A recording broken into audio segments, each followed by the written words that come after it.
Olá, meus queridos e amados amigos. Fico feliz em estar com vocês mais uma vez. E aqui quem vos fala é esse belo negro, Sandrão de Bangu. E na nossa videoaula de hoje, nós trataremos de um assunto de grande importância dentro do estudo da dinâmica, que é o impulso e a quantidade de movimento. Espero que vocês consigam compreender e que gostem desse nosso novo assunto. Vamos ver como é que fica? Vamos lá?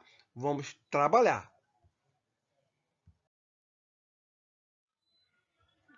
O impulso é algo muito presente no nosso cotidiano, né? Quando nós corremos, quando nós saltamos, para que um avião consiga decolar, para que um foguete consiga decolar, o momento em que um projétil é disparado por uma arma, né? Então, tudo isso, para que seja iniciado o movimento, é necessário que seja dado um impulso. Então imagina a situação de um jogador no exato momento em que ele chuta a bola. Por que a bola se movimenta? É porque o pé do jogador, num dado momento, ele entra em contato com a bola, exercendo sobre ela uma força. E o impulso será produzido exatamente a partir do momento em que esta força ela deixar de atuar sobre a bola. Então, o impulso, o que é o impulso? O impulso é uma grandeza vetorial. É uma grandeza vetorial que deriva da ação de uma força durante um determinado intervalo de tempo. Então, o impulso nada mais é do que uma consequência da ação de uma força durante um determinado intervalo de tempo. Então, quando o pé do jogador exerce uma força sobre a bola, e quando a bola perde o contato com o pé do jogador e começa a se movimentar, ela se movimenta porque ela sofreu a ação de uma força que impulsionou esta bola, fazendo com que ela entrasse em movimento, adquirisse uma velocidade. Bem, no Sistema Internacional de Medida, o impulso ele é medido em newtons por segundo. Então, o impulso ele vai depender de duas grandezas, basicamente: da força aplicada e do tempo de interação dessa força. Vamos ver os tipos de impulso que nós temos. Na aula de hoje, nós falaremos de dois tipos de impulso: o impulso produzido por uma força constante e o impulso produzido por uma força variável. Então, o nosso primeiro tipo de impulso que nós veremos é o impulso produzido por uma força constante. Quando é que isso ocorre?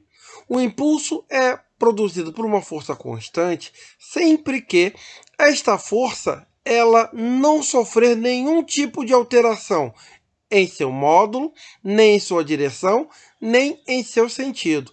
Ou seja, ela vai ter sempre o mesmo valor, a mesma direção e o mesmo sentido. Então, toda vez que a força tiver essas características, o impulso produzido é de uma força constante. Então, aqui nós temos alguns exemplos. Eu tenho aqui uma bola. Sobre esta bola é produzida uma força. Essa força ela vai produzir um impulso. Ou uma criança brincando em um carrinho. Quando ela é empurrada, sendo exercida sobre ela uma força, essa força também produzirá um impulso. Uma coisa muito importante é que o impulso é uma grandeza vetorial. Então, ela terá sempre a mesma direção e o mesmo sentido da força resultante. Então, se a força resultante é horizontal para a direita, o impulso produzido ele também será horizontal para a direita. Então, aqui eu tenho, nessa minha última representação, um bloquinho que sobre ele passou a atuar uma força no instante T1 e ela deixou de existir no instante T2. Ou seja, no tempo inicial a força começou a atuar, uma força constante, e ela deixou de atuar no instante T2. Quem vai ser o meu impulso? O impulso produzido, o impulso de uma força, ele vai depender da força e do tempo de atuação dessa força. Ou seja, impulso é força vezes o intervalo de tempo, a variação do tempo. Mas como é que a gente calcula a variação de qualquer coisa mesmo? A variação de qualquer coisa é final menos inicial. Então, o impulso de uma força, ele é calculado por força vezes tempo final menos o tempo inicial. Então, só recordando, o impulso produzido no sistema internacional, ele é medido em newtons vezes segundos. Então, para que o impulso esteja no SI, é necessário que a força esteja em newtons e o tempo em segundos. Então, o impulso ele depende da força e do tempo de atuação da força, beleza? E impulso vai ter sempre a mesma direção e o mesmo sentido da força resultante.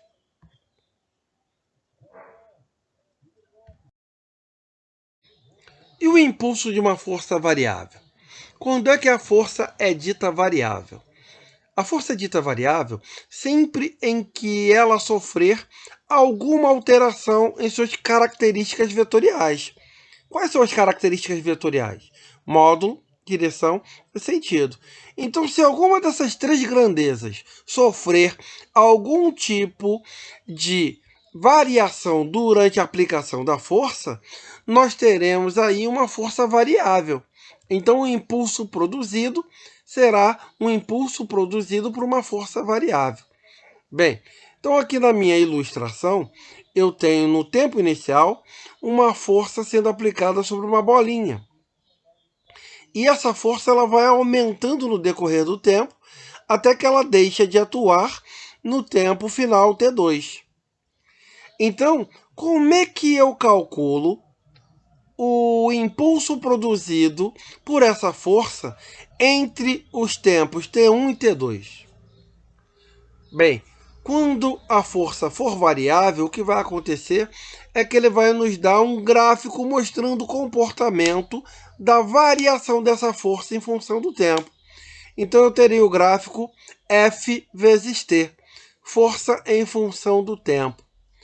E para determinar o impulso produzido pela força num determinado intervalo de tempo, basta que eu determine a área da curva da força dentro do intervalo de tempo mencionado.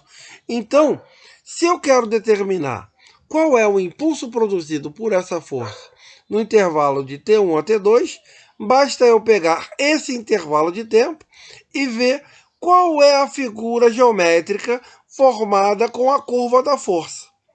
Então, a determinação da área dessa figura, ela me dará o impulso produzido.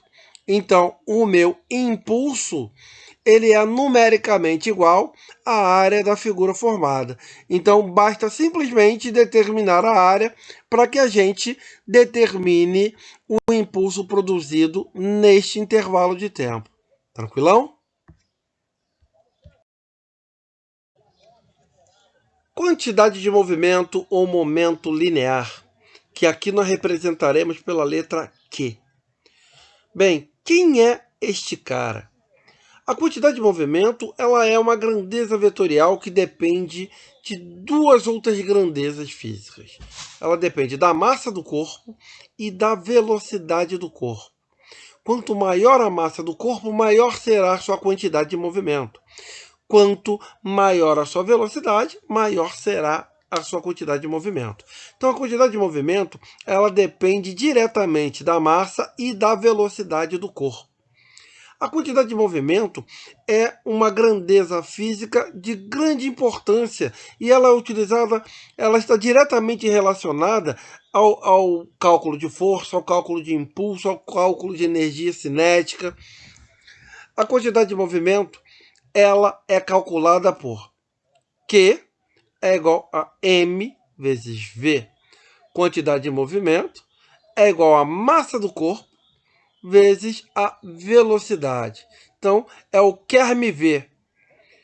Quantidade de movimento, massa, velocidade. QRMV.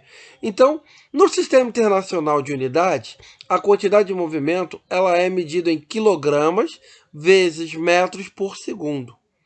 Então, para que eu tenha a quantidade de movimento em quilogramas metros por segundo, a minha massa ela deve estar em quilograma e a minha velocidade ela deve estar em metros por segundo. Uma coisa muito importante, a quantidade de movimento ela é uma grandeza física vetorial e ela depende diretamente da velocidade, que é outra grandeza vetorial. Então, desta maneira, a quantidade de movimento ela sempre terá a mesma direção e o mesmo sentido da velocidade. Então, se a velocidade é horizontal para a direita, a minha quantidade de movimento também será horizontal para a direita. Se a minha velocidade é vertical para baixo, a quantidade de movimento desse corpo também será vertical para baixo. Então, quantidade de movimento e velocidade sempre terão a mesma direção e o mesmo sentido, ok? Então, quantidade de movimento, quem é? É quer me ver. Tranquilão? Pré-ridículozinho? E quando eu tenho várias partículas, como é que eu determino a quantidade de movimento desse sistema? Então vamos nós. O que é um sistema de partícula? O sistema de partícula ele é constituído por duas ou mais partículas. Então, toda vez que eu tiver duas ou mais partículas, eu tenho um sistema de partículas. E como é que eu vou determinar a quantidade de movimento de um sistema de partículas? A quantidade de movimento resultante do sistema de partículas ele será dado pela soma das quantidades de movimento de cada uma das partículas individualmente. Então, a quantidade de movimento resultante é a soma vetorial da quantidade de movimento de cada uma das partículas que constituem esse sistema. Então, aqui na minha representação, eu tenho três partículas: partícula 1, 2 e 3. E aqui eu tenho a representação vetorial da quantidade de movimentos. Aqui ela está me dizendo qual é a direção e o sentido. Aqui, Q3, Q2, Q1. Então, a minha quantidade de movimento, a análise vetorial, ela será dada dessa maneira. E agora? E como é que eu vou determinar esse cara? A determinação será dada pela quantidade de movimento de cada uma das partículas. Então, Q1. Quem vai ser Q1? Massa de 1 vezes a velocidade da partícula 1. Q2. Massa de 2 vezes a velocidade de 2. Q3. Massa da partícula 3 velocidade da partícula 3. Então, fazendo essa soma vetorial, eu determino a quantidade de movimento do sistema. Ok? Então, a quantidade de movimento de um sistema de partícula ele é dada pela soma vetorial das quantidades de movimento de cada uma das partículas que formam esse sistema. Tranquilo?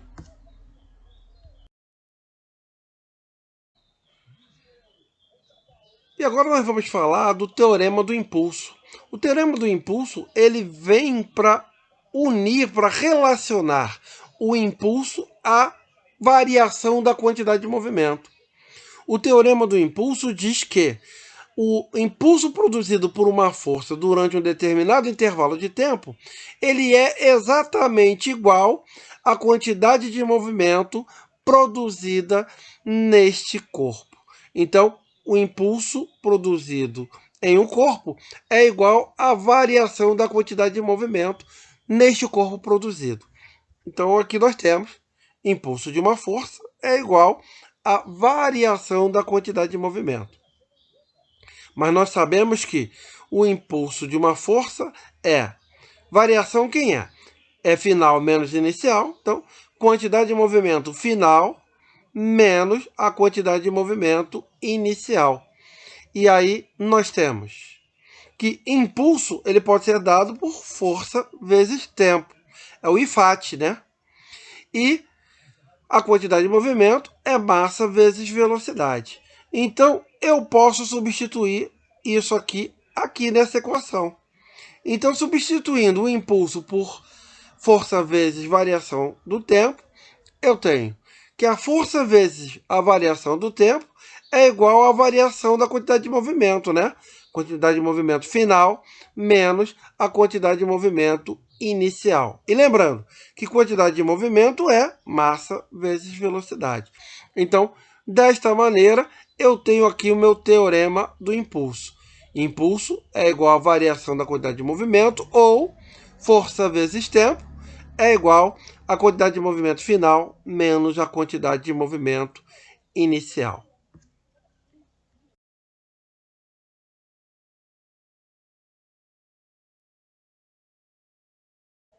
Então vamos para o nosso exemplo, meu povo.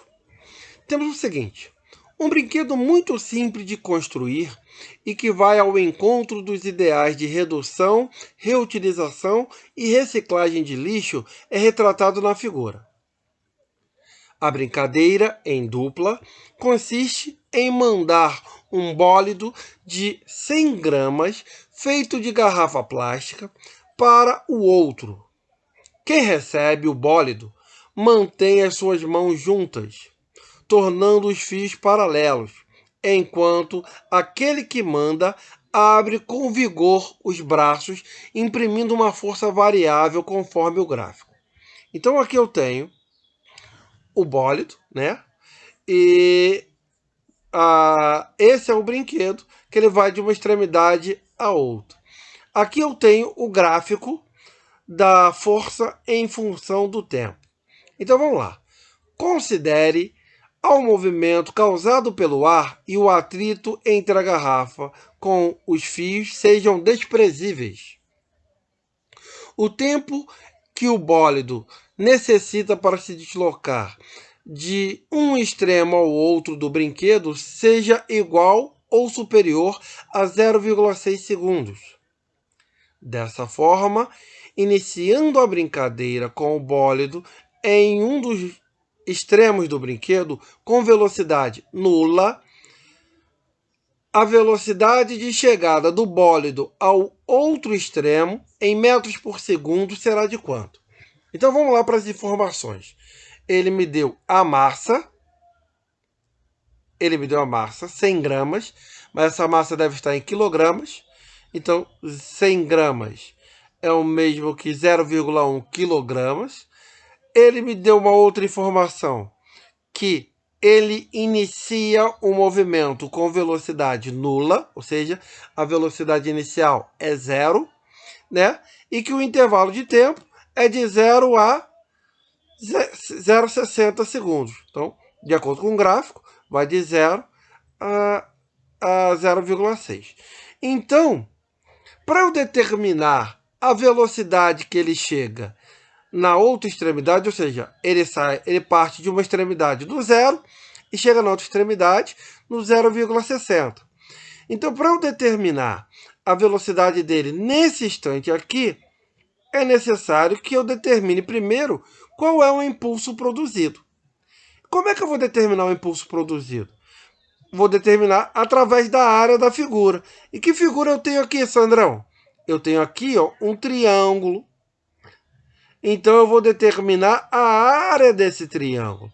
E como é que nós vamos determinar isso? Impulso, ele é numericamente igual à área. E a área do triângulo que é? Base vezes altura sobre 2. E quem é a minha base, Sandrão? É 0,60. Quem é a minha altura? 8. Então, substituindo isso, eu tenho base 0,6 vezes 8 dividido por 2. E isso vai dar um impulso de 2,4 newtons vezes segundos. Então, o impulso produzido no bólido é de 2,4 segundos. Mas ele não quer saber o impulso, ele quer saber a velocidade. Então, agora, eu vou utilizar o teorema do impulso para achar a velocidade. E o que diz o teorema do impulso? Que o impulso é igual à variação da quantidade de movimento. O impulso eu já sei. Bem, mas quem é a quantidade de movimento mesmo? É a quantidade de movimento final menos a quantidade de movimento inicial. Vamos melhorar isso. Então, a quantidade de movimento é massa vezes velocidade. Então, a quantidade de movimento final vai ser quem? Massa vezes velocidade final menos massa vezes velocidade inicial. Então, vamos substituir o que temos. Então, o meu impulso, 2,4. Massa do corpo, 100 gramas, tem que estar em quilograma, 0,1 quilograma. Velocidade final é o que eu quero. Massa, 0,1. Velocidade inicial, ele disse que é nula, vale 0, né? Então isso aqui vai dar 0. Aí eu vou ter 2,4 é igual a 0,1 V, que está multiplicando, vem para cá, dividindo. Então eu vou ter 2,4 dividido por 0,1, e isso vai me dar uma resposta de 24 metros por segundo. Então, o bólido ele vai chegar na outra extremidade em exatos 0,60 segundos, com uma velocidade de 24 metros por segundo. E aí, a nossa resposta ela é letra C. Ok? Espero que vocês tenham compreendido. Espero que tenham gostado. Se inscrevam no canal para dar uma força. Marque o sininho lá para acompanhar os novos vídeos. Fiquem com Deus e um abraço do Negão. Um beijo.